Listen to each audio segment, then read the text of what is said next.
If you are tech savvy, or if you have teenagers living in your house, as I do, or living off of your tuition payments, as I do, you may have recently become familiar with the photo sharing app Be Real.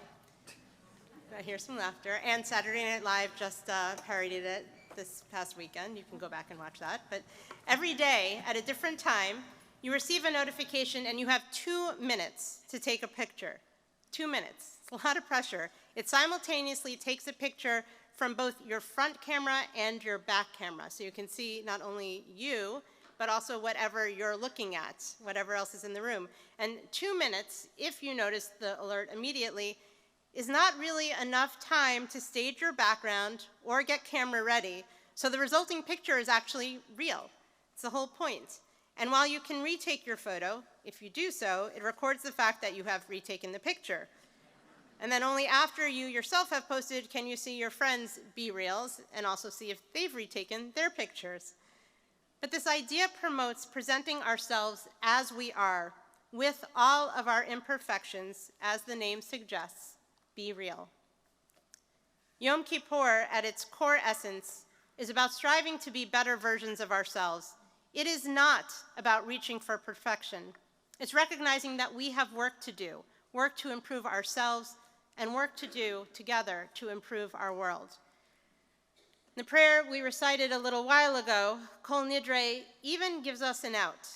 It recognizes that we might not get it right, even with the best of intentions, but at its very core, it establishes that we must make the commitment. The gnawing hunger we anticipate, or may already be feeling by the end of this day, is not just about food, but about our spiritual sustenance. And it is exactly that I'd like to address this evening. Last week, we read the story of creation, and we were reminded once more that when God made the world, God did not reflect and say, "This is perfect," or even, "This is amazing." Rather, God said, "This is good." Maybe not with that tone, but this is good. And in the case of human beings, this is very good. There is a midrash that basically acknowledges that God is very understanding when we make mistakes, and that God responds to our mistakes with love.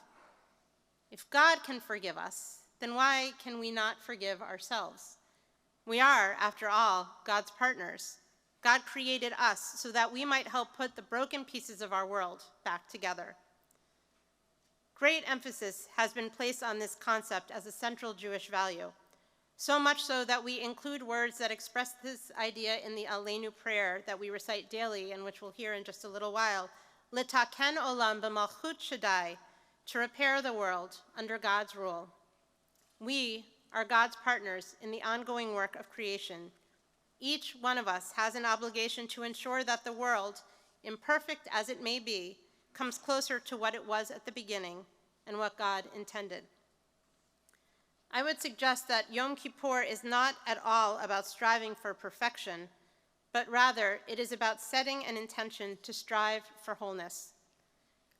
Rabbi Abraham Joshua Heschel taught, should we despair because of being unable to retain perfect purity?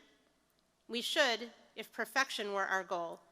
However, we are not obliged to be perfect once and for all, but only to rise again and again beyond the level of the self. Perfection is divine, and to make it a goal of humans is to call on human beings to be divine. All we can do is try to wring our hearts clean in contrition.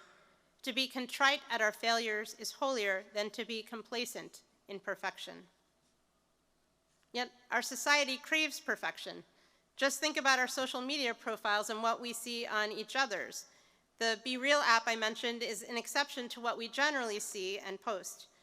The Merriam-Webster Dictionary defines an avatar as an electronic image that represents, it may be electric, but electronic, that represents and may be manipulated by a computer user, as in a game.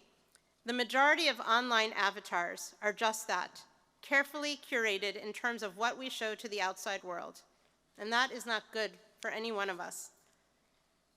Just last week, we read that God created each of us, B'Tselem Elohim, in God's image. But that does not actually mean that we all look the same or that there's an expectation that each of us would be like God.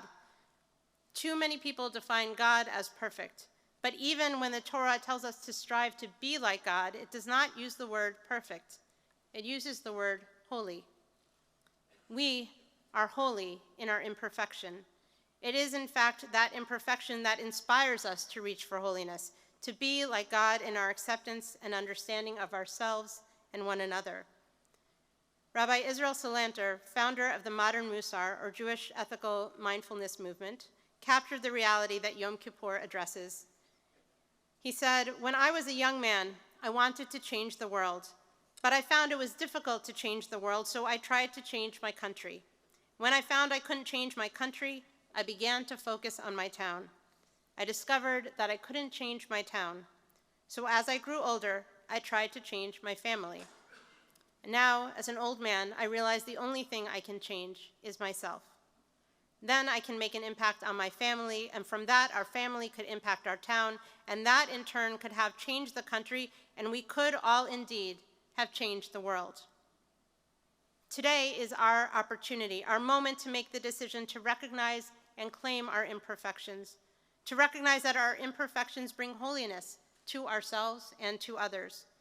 Rather than hiding them, let's embrace them. A colleague recently shared a poem whose author, teacher Elizabeth Carlson, died at a young age. It is poignant in its reminders that perhaps what is imperfect is what makes us holy with a W and holy with an H ourselves. It's entitled Imperfection. I am falling in love with my imperfections, the way I never get the sink really clean, forget to check my oil, lose my car in parking lots, miss appointments I've written down, am just a little late. I am learning to love the small bumps on my face, the big bump of my nose, my hairless scalp, chipped nail polish, toes that overlap. Learning to love the open-ended mystery of not knowing why. I am learning to fail to make lists, use my time wisely, read the books I should. Instead, I practice inconsistency, irrationality, forgetfulness. Perhaps I should hang my clothes neatly in the closet, all the shirts together, then the pants, send holiday cards, or better yet, a letter telling of my perfect family. But I'd rather waste time listening to the rain or lying underneath my cat learning to purr. I used to fill every moment with something I could cross off later. Perfect was the laundry done and folded, all my papers graded, the whole truth and nothing but. Now the empty mind is what I seek, the formless shape, the strange off-center, sometimes fictional me.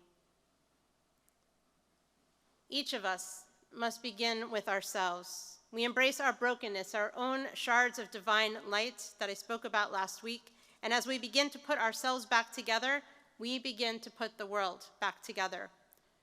From Rosh Hashanah, we move from reflecting on the world as it was at the beginning to the world of the present, the world as it is today. And on Yom Kippur, we're encouraged to look forward towards the future, to look at the world as it ought to be. And I will be honest, when I consider that question of the world as it ought to be, it overwhelms me.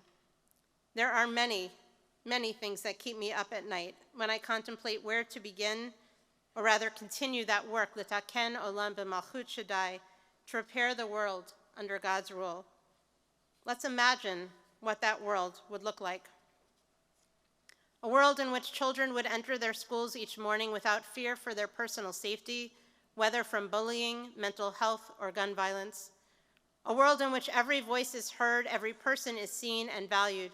Consequently, a world in which everyone has an equal vote and equal access to voting.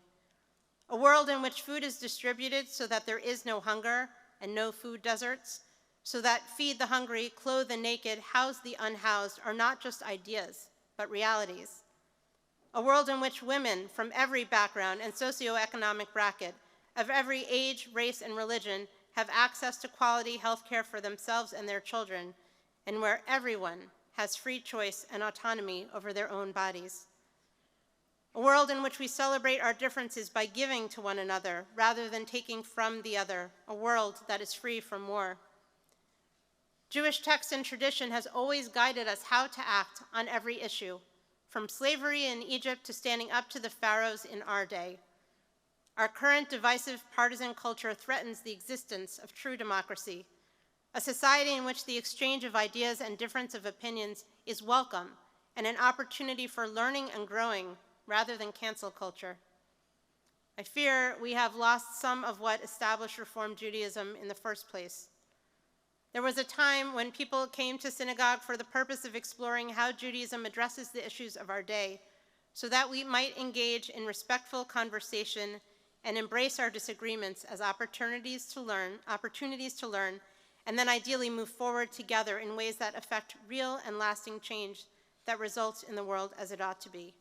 We should not be afraid to have those difficult conversations together.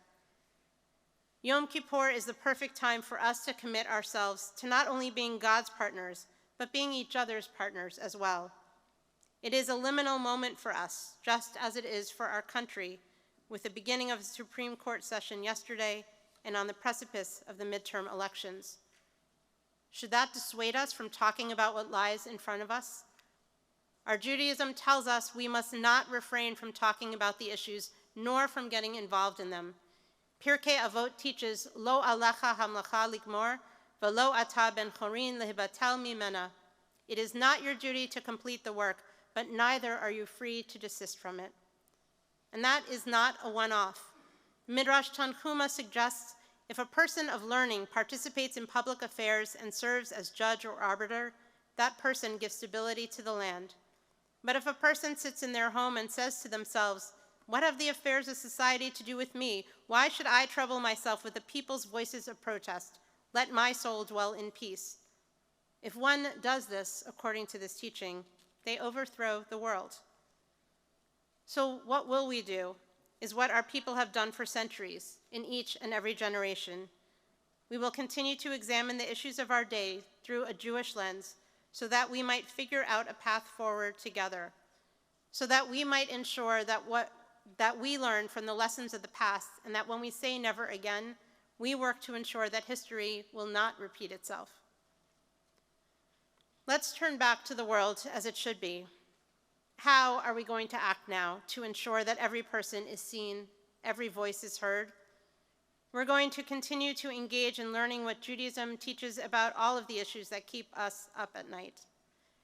Today, I will share just a few of the many ways we'll continue to do that together. Rest assured, this is not a comprehensive list, and also know that if you have something that you care about that keeps you up at night, we are all, your clergy, our leadership, we're eager to have those conversations with you and learn with and from you. We as a congregation remain committed to equity. We will continue the work of sea change. We will study and learn, engage in deep and honest discussions and reflections, and act to ensure that equity is experienced not only by all those who walk in the doors here at Macomb Street or at the Julia Bindeman Suburban Center, but in our larger community as well. You will have opportunities tomorrow to engage in that work through our Yom Kippur study sessions. We will continue to partner with the Religious Action Center of Reform Judaism as they mobilize marginalized citizens and young voters to take part in the democratic process through their nonpartisan Every Voice, Every Vote campaign. Each of us has a voice, and we want to ensure that all voices are part of the conversation, even those times, especially those times when we might disagree. That too is part of the process of Tikkun Olam. We are also dedicated to ensuring that those in our own community enjoy a sense of safety. This past year, Washington Hebrew participated in a pilot program facilitated by the Anti-Defamation League and the Union for Reform Judaism to fight anti-Semitism. We will continue that partnership as they now engage many more congregations in this effort. Assault, harassment, and incidents of hate targeting Jews are at historic levels in the US. In 2021, ADL recorded 2,717 anti-Semitic incidents throughout the United States, a 34% increase over the 2,026 incidents tabulated in 2020. And that's why we are joining with over 100 synagogues across the country in ADL's new program, Kulanu, Synagogues in Action Against Anti-Semitism, a program that empowers synagogue communities to fight against anti-Semitism and hate. Kulanu supported our synagogue in organizing and activating through education, advocacy, and community engagement. And if you're interested in being part of our working group, opportunities for involvement will be shared in the coming weeks. We are here today because God created us to be those partners in the ongoing repair of the world, and we know that not everything has an easy fix. It's up to each one of us to actively engage in some way that contributes to healing and wholeness for ourselves, for each other, and for our world.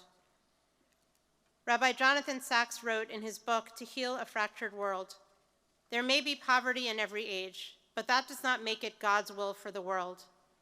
There may be injustice, but we may not be silent in the face of it. Tikkun Olam involves the recognition that the world does need repair, rather than stoic acceptance or ascetic denial. As long as there is hunger, poverty, and treatable disease in the world, there is work for us to do. As long as nations fight and men hate and corruption stalks the corridors of power, as long as there is unemployment and homelessness, depression and despair, our task is not yet done." As we embrace our personal imperfections on this Yom Kippur and consider our collective task of repairing the world, we remember, once more, that God did not create us to be perfect. Rather, God instructs us that we should strive to be holy. That holiness is captured in the words of Justice Ruth Bader Ginsburg, Alav Shalom, who wrote that the secret to a meaningful life is to do something outside yourself, something to repair tears in your community, something to make life a little better for people less fortunate than you. Let's repair those tears together. Imagine what the world would look like if we repair the tears enough that we might call them good, or even very good. And who knows, perhaps we will repair a little of ourselves along the way. Ken Yehi Ratzon, may that be God's will.